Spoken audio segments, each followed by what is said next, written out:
Hello and welcome to the brand new episode of Footcast Social. Well, we are months away from arguably the greatest sporting extravaganza in the world, the Football World Cup at Qatar. Well, two of the biggest voices in the name of journalism and football have come together to talk more about various issues surrounding this World Cup. Hussain from Cairo, who talks about one of his closest friends and arguably the greatest footballer in the world, Mo Salah, and his miss for this year's FIFA World Cup. And Rob Harris, the man who's been at Qatar, who's interviewed the FIFA president, who joins us from London to talk in details about the preparation and also the Premier League. Welcome to the show. Well, exciting times at the Premier League.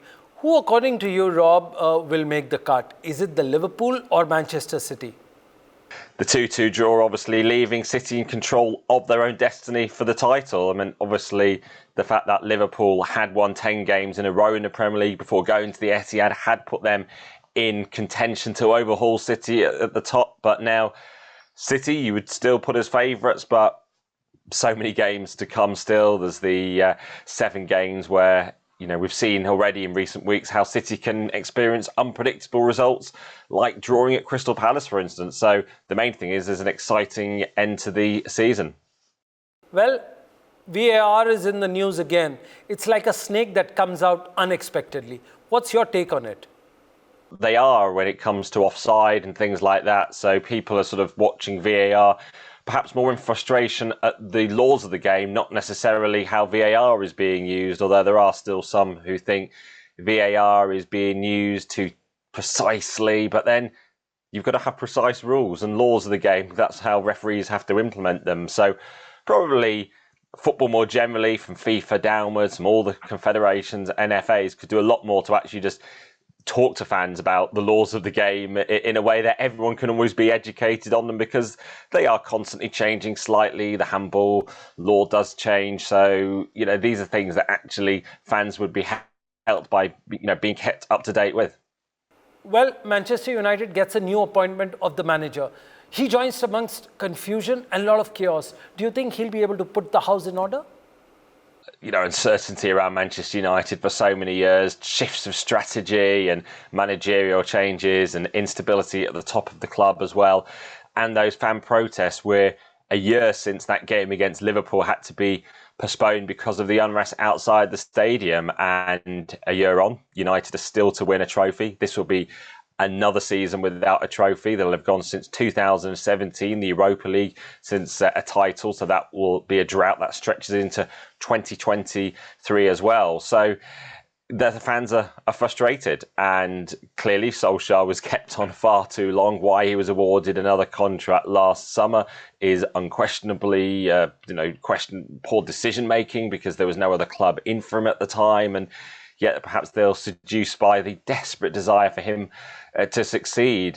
Ralf Rangnick has come in as this interim. It's unclear actually what sort of impact he'll have longer term as the sort of more technical upstairs position. We're yet to really see what sort of impact he has at the club. And in Ten Hag, they're obviously seeking someone who has managed to establish himself well at Ajax in recent years with the sort of runs into the Champions League.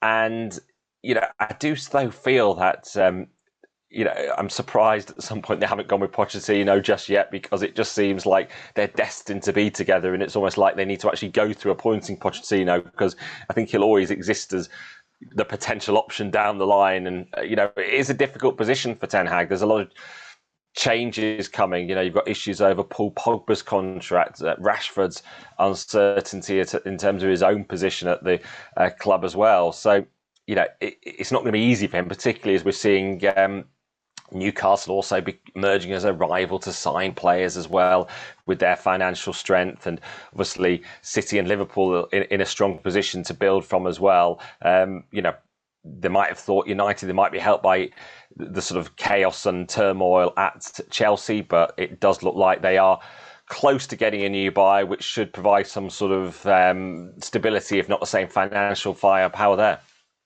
Do you think the Manchester United fans need to be a little more patient with the things that are going? Many fans would look at Manchester United supporters and think, what have they got to complain about so much? Because they've had so much success if they're around in the 90s and the noughties and into the end of Alex Ferguson's time in 2013, that a team cannot possibly dominate forever. They had the couple of decades of winning so much under Sir Alex Ferguson, but that gets them used to success and also used to being at least in the top four. And that is the challenge now, potentially not being in the Champions League next season, which is a place that they'd find unimaginable. And it is unimaginable because they've spent so much money, more than £1 billion in recent years on transfers. So they're a club that has spent, some would say spent badly, and for them not even to be making the top four is really problematic for the club and the fans. Undoubtedly frustrated. The fact that they're not competing for titles. The Glazers, they were challenged. It's the Glazers invested. It's the money that's come into the club that they've invested. They'd only point to the Glazers taking money out of United in terms of dividends, but certainly they have been spending, just very often unwisely at times, and perhaps not on the right targets and not in the right sort of positions to actually build a squad, a team, rather than a group of players. Well, Rob, what is your opinion about this ongoing protest of the fans against the Glazers family? Some of the protests could centre around the perhaps lack of clear fan involvement yet at the club. They have sort of started to deliver on some of the promises made around the time of the protest last year. And let's remember, these are protests launched on the back of the collapse of the Super League, when United fans weren't consulted by the attempt by the Glazers to drag them out of the existing structures of the Champions League and into the European Super League. So you can see the clear frustration of the fans, the fact that they haven't suddenly gained positions of power at the club, decisions within the board, positions to actually ensure that it couldn't necessarily be a repeat of the Super League. And that would be reflected really in this sort of frustration. We have seen over the years, though, often these protests have faded when there has been success. You might correlate this sort of sustained protest with the fact that there aren't any trophies and they are missing out on the top four. But, I would say 10 years or so ago, when there were protests, they did tend to fall away once Ferguson delivered trophies. Obviously, now that they're not doing that, and clearly, you can see why they are frustrated in terms of we've still not properly heard from the Glazers in the last year in a public forum. The average fan around the world has not heard at all from the ownership. They are hidden away, they stay away, and there is not a voice at the top. And as we see at so many clubs, it's often the manager who's left having to take these questions and to try to answer for things well above their pay grade. Well, moving on to Qatar. Do you think Qatar is finally shaped up to host the biggest sporting extravaganza in the world? So many aspects about this World Cup to consider. One is it's undoubtedly good for football to be spreading the game beyond the continents where it's usually been in the World Cup. The fact it's, it has been in Asia before in the Confederation, but obviously out in Japan and South Korea. But this is the first Middle East World Cup. And yet Qatar has obviously struggled to convince people of its merits from day one of the bid. There were questions obviously over its football culture. They did win the Asian Cup recently. There were questions over the heat. They did have to move the tournament from the usual June, July slot to November, December. They would say at FIFA's request, because they could promise the air-conditioned stadiums would be in place. And yes, they do have them, but clearly it would not be safe for fans to be moving around that country in the fierce summer heat, 40, 50 degrees of June and July. So there was a lack of candour around the process, which obviously frustrated a lot of rival bids at the time of 2010 and that FIFA decision. Many of those executive committee members discredited, toppled, brought in corruption convictions within FIFA too. And of course, the questions over vote buying that still hang over this Qatar World Cup, despite the fact they deny that they did anything illegal to actually win the bid. Allegations have been surfaced even in the last couple of years, again in a New York court, and documentation from US authorities. So those allegations do hang over Qatar's World Cup.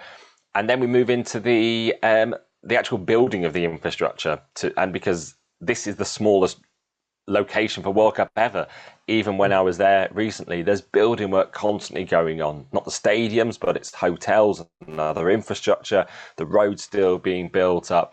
And Qatar was obviously slow to get the sense of the concerns of human rights groups over the abuses being suffered by low-paid workers brought into the country. Often long working hours, working in summer heat, working in hot conditions during the day that put a strain on their bodies. And there are many unexplained deaths, many people in their 20s and 30s who are, dying, let's say, of natural causes, but were they sort of dying prematurely as a result of the strain of working in the heat, and also the living conditions as well for them, often in sort of cramped conditions. And yes, Qatar, as a World Cup organising committee, did respond to those concerns from around 2014 or so, or even before then, by bringing in new, more stringent measures. But this was not an issue being talked about at the time of the bidding contest in 2010 significantly. So that was the media not discussing it. It wasn't human rights groups discussing it. So when we sort of hear now that the Qatar World Cup has brought about change and improved human rights, improved worker conditions in Qatar, this was not a mission of the World Cup, and indeed not something they were asked to deliver on really in 2010. Is really stemming from the scrutiny of the rights groups, the investigations, as the infrastructure started to be built up in Qatar. So yes, conditions have improved, but people have suffered because of the existing abusive practices in place. Rob, when you met the FIFA president, do you think he was as concerned about the human rights issue as the media from the western parts of the world? So many aspects about this World Cup to consider. One is it's undoubtedly good for football to be spreading the game beyond the continents where it's usually been in the World Cup. The fact it's it has been in Asia before in the Confederation, but obviously out in Japan and South Korea. But this is the first Middle East World Cup, and yet Qatar has obviously struggled to convince people of its merits from day one of the bid. There were questions obviously over its football culture.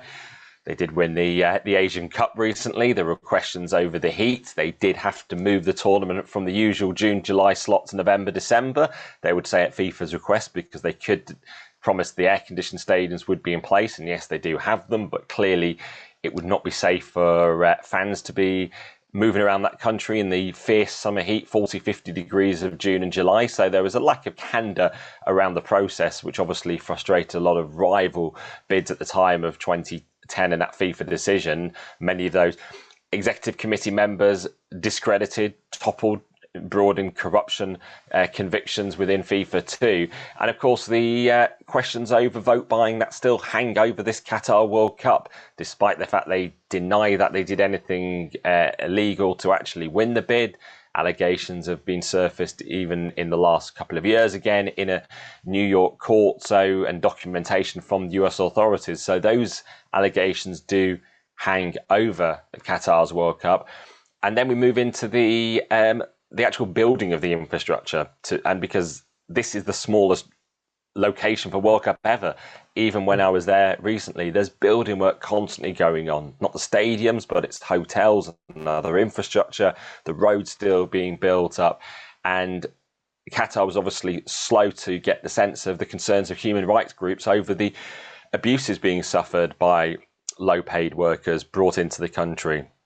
Often long working hours, working in summer heat, working in hot conditions during the day that put a strain on their bodies. And there are many unexplained deaths, many people in their 20s and 30s who are, dying, let's say, of natural causes, but were they sort of dying prematurely as a result of the strain of working in the heat, and also the living conditions as well for them, often in sort of cramped conditions. And yes, Qatar, as a World Cup organising committee, did respond to those concerns from around 2014 or so, or even before then, by bringing in new, more stringent measures. But this was not an issue being talked about at the time of the bidding contest in 2010 significantly. So that was the media not discussing it. It wasn't human rights groups discussing it.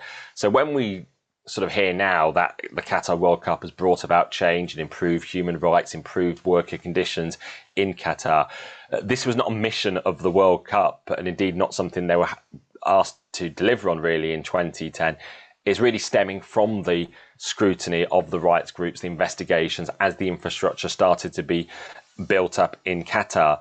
So yes, conditions have improved, but people have suffered because of the existing abusive practices in place. Rob, when you met the FIFA president, do you think he was as concerned about the human rights issue as the media from the western parts of the world?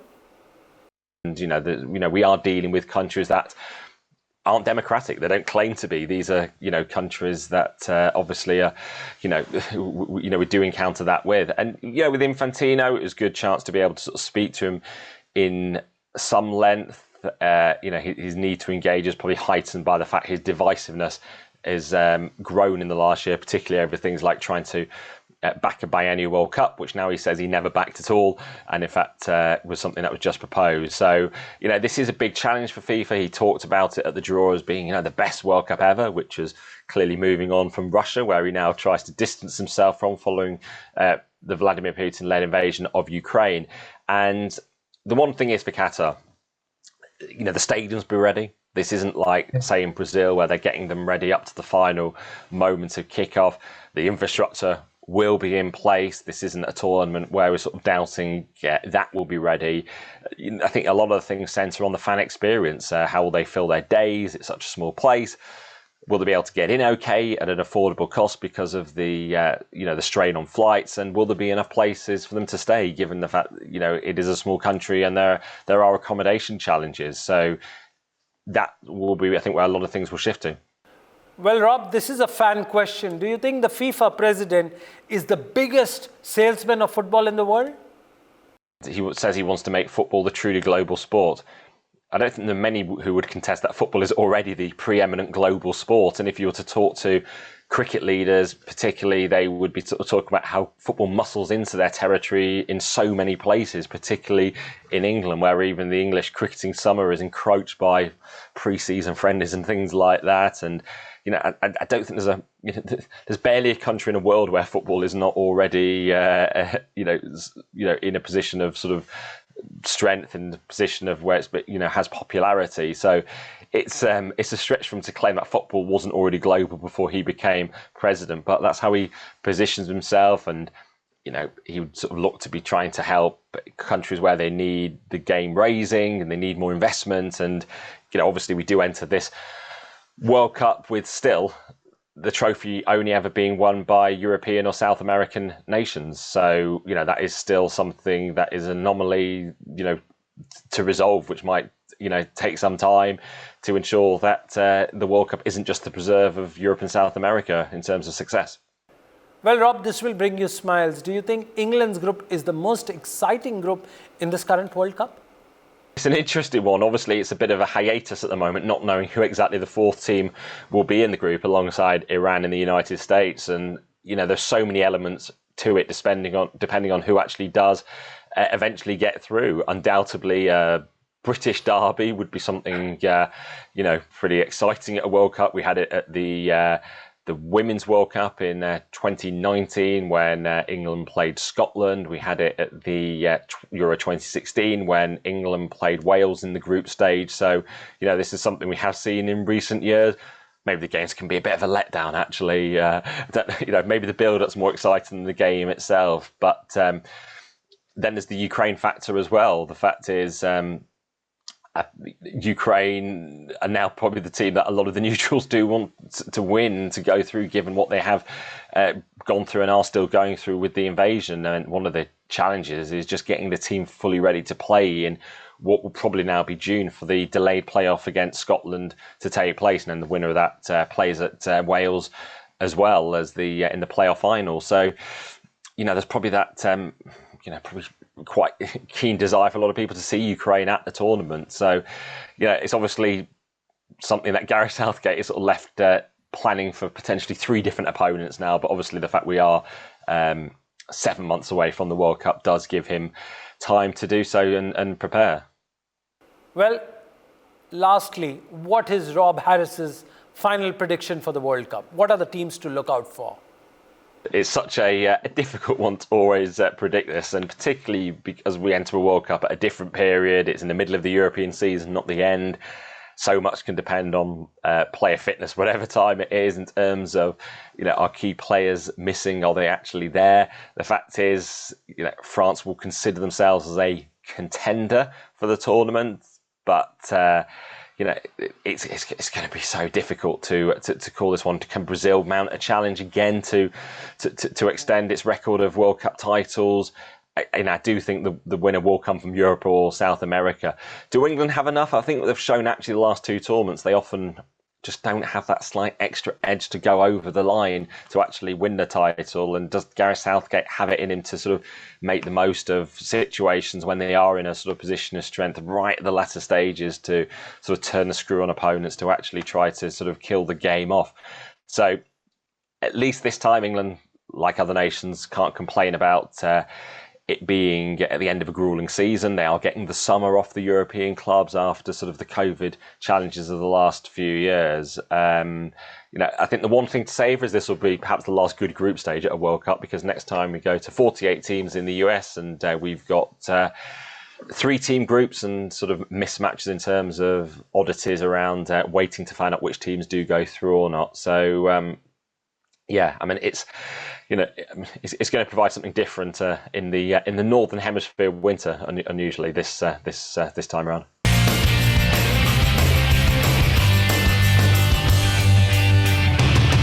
Well, Asad, since you are in Cairo, did you shed a tear when Sadio Mane got his penalty right the second time in 3 months and eliminated Egypt from the World Cup?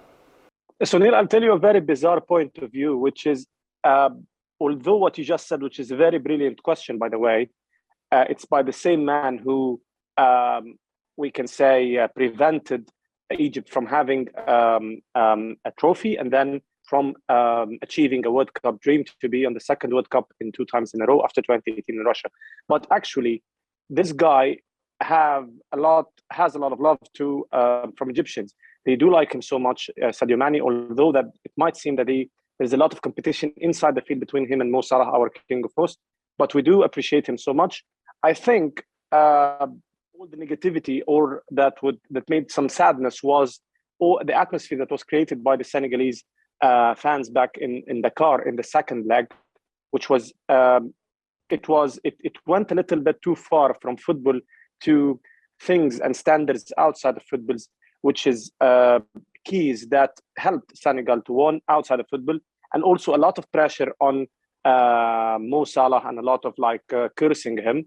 One gesture or one act of class would have made, maybe if they were getting into the pitch together, Mane and Salah would have or made it less as pressure to the game. But yeah, greetings to Senegal. I hope they make a good representation of the African football. They did before in 2002. We were in the same World Cup qualifiers group. They went to, we won, by the way, we won in Egypt and we drew in Senegal, but then Senegal won to 2002. As you remember, they represented Africa very well. They won France, which was the World Cup holder, back in 2002 in the first game. So we hope it happens the same. For us as Egyptians, we're very sad, of course. We're very sad because it was so close, Sunil. As you can see, it was the same scenario. We won in Egypt. We scored a goal very early in the game. And Queiroz, of course, the Portuguese went back to defense as usual. And then we went to the car. They were very lucky as well as us. And they scored a winner goal in the first 5 minutes or 6 minutes. And we went back to defense as well. But to play the extra time in Senegal around the fence was hard. Our men were really tough, and they survived. And then at the penalty shootouts, the first 2 kicks for Senegal, they miss. It's so close for you to win, but then the most 2 players, Mo Salah, of course, and Zizou, the 2 players that scored the most penalties, it wasn't their day, and as well, it was a tragic ending for us not to be on 2022 in Qatar. Let's roll back the years. In the previous World Cup, Mohamed Salah's penalty got Egypt the place in the World Cup. And he was supposedly more popular than the president of his country then. Is that true? Yeah, I'll take the answer from your question exactly. So we need to remind people exactly what you said, Sonen. He's the same man who led Egypt with a lot of character taking the penalty. And I remember the press conference for Jurgen Klopp after this game in Egypt versus Congo. He said, "Oh my God, did you see the fans? Did you see he did this in front of 100,000 fans attending the game? So he's going to be the first penalty kicker in Liverpool." He knew that he's had in his blood this. He can contain the pressure and he can do. And he was the one responsible for the last smile for all Egyptian fans going to Russia 2018. So he's the same guy who missed the penalty. It's football. We remember great players missing penalties. We remember Baggio. We remember a lot of players missing penalties, even like in the World Cup itself, you know. So it's football. It happens. There was a bit of bitterness just in the game, the heat of the moment, Sunil. But I think Egyptians wouldn't change a second. It was just he is in their hearts. We love him. He's still our king. We don't wake up every day as Egyptians. I'll be honest with you. Find a player like Mo Salah. We've had brilliant players, but not at the same level, not at the same mentality, not have gone and achieved and been a really great ambassador for Egyptians in African football as Mo Salah. So he's still the king. It's just a matter of time. What he said about he doesn't know yet is going to be with the team or not national team. I think he was so affected by what happens with what happened. In the coming days, I think he'll get his grip. He's got this Manchester City in the league, and then he's got the semi-final against Manchester City in the FA Cup. I know he comes big in big games. He's going to score. He's going to find his form. I'm sure of that. And then mentally, psychologically, he'll be better and he'll be excited again to join the Egyptian team, inshallah. Well, your take on the Slazer incident in the penalty shootout between Egypt and Senegal. In your opinion, what should be done to keep this menace away from the footballing world? I'll also answer this one with a bit of a bizarre answer. So, of course, as Egyptians, I was agitated by what happened in Dakar in the stadium. But to be honest, some of these things happen. It's usual in football. It was a bit too much on Mo Salah himself, and they tried to choose the figure or the symbol of the Egyptian team to try to affect him as most. But apart from the laser, there were bottled waters thrown as Mohamed Shinawi, our goalkeeper. The laser was on all the penalty kickers, even Amr Sulaya, the one who didn't miss, the Ahli player in Egyptian national team. He had a lot of laser on his face. Before the game itself had a lot of stuff outside of football. They used a bit of tools outside of football. I didn't like it that much, but if you go back and the question was because they were posting a lot of, like, especially the English press, about how Mo Salah, and they got the picture with all the laser on his face, and they were just making fun. It's like a CT scan when you go to the hospital or something.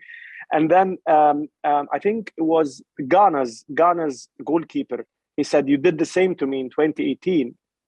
Come on, Egyptians, you can't whine about this because back in 2018 you did the same thing, and we know it's not allowed, but it's valid. This happens in football." So for me, yes, it upset me. Of course, I didn't like it, but it was used before, even by us Egyptians, and but I think it was too much on Mo Salah, trying to get him off game or to put his mind off the game. But it was used, to be honest, with all the players. And even like some games we hosted here in Egypt and in World Cup qualifiers, it was used. Well, there you had it. Two of the biggest names in the football journalism world getting together to talk about the Qatar World Cup and arguably the greatest footballer in the world, Mo Salah, who's going to miss. Keep watching Footcast Social. This is Sunil Yashkalra signing off on NewsX.